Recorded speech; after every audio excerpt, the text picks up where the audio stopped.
Quiet. What is your name, ma'am? And could you please spell out the last four words? My name is Trace Roller, R-O-L-L-E-R. Okay, Mrs. Roller, what is your job? I'm a certified accident reconstructionist. Could you please tell me a bit about your previous education and work experience? Well, I graduated from the University of Massachusetts in Amherst in 1975 with a degree in mechanical engineering. I received my biomechanics training in 1989 from the University of New Jersey.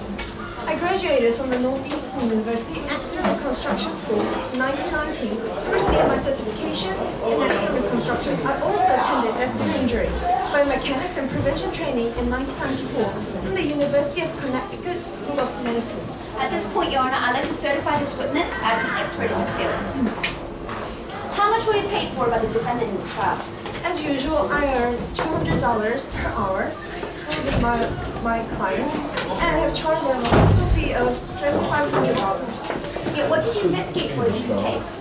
The primary issues to be investigated were first the speed of the vehicle, the sequence of events before the rollover, and also whether the rollover was foreseeable or preventable by, and whether the injuries and death of Jane Anderson was the result of Terry Jackson's ignoring or failing to perceive a substantial and unjustified risk. Okay, did you make any sort of calculations?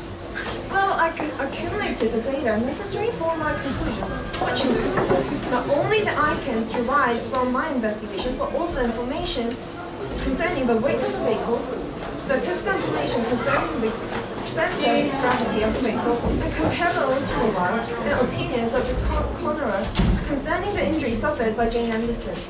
Calculations were performed by me to determine, among other things, first, the velocity of the vehicle, second, sequence of events leading to the accident, third, the forces exerted upon Jane Anderson during the incident, fourth, the propensity of the vehicle to roll over on uneven ground. Okay, so what were the results? As a result of my investigation and calculations, I have reached the following conclusions. A. The speed of the vehicle prior to the accident was approximately 42 to 43 miles per hour. B. The normal speed of traffic around during daylight hours is 40 miles per hour.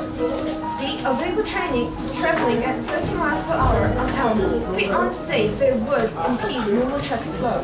D. The rolling over of the vehicle was not the responsibility or fault of the driver, but is the result of an unusually high center of gravity, which causes an unreasonably high likelihood of a rollover when the vehicle is sharply maneuvered on unequal ground.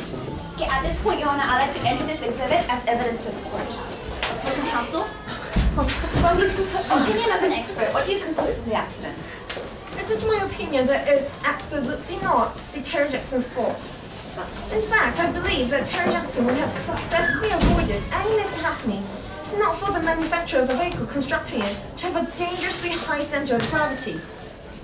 Unfortunately, because the vehicle rolled over, the skin marks are not sufficient to determine whether, on the unequal ground of the curb and the street, the vehicle would have been able to stop prior to entering the intersection of Magnolia and Elm. Officer Danlow is simply incorrect in concluding that the cause of accident is unreasonable speed.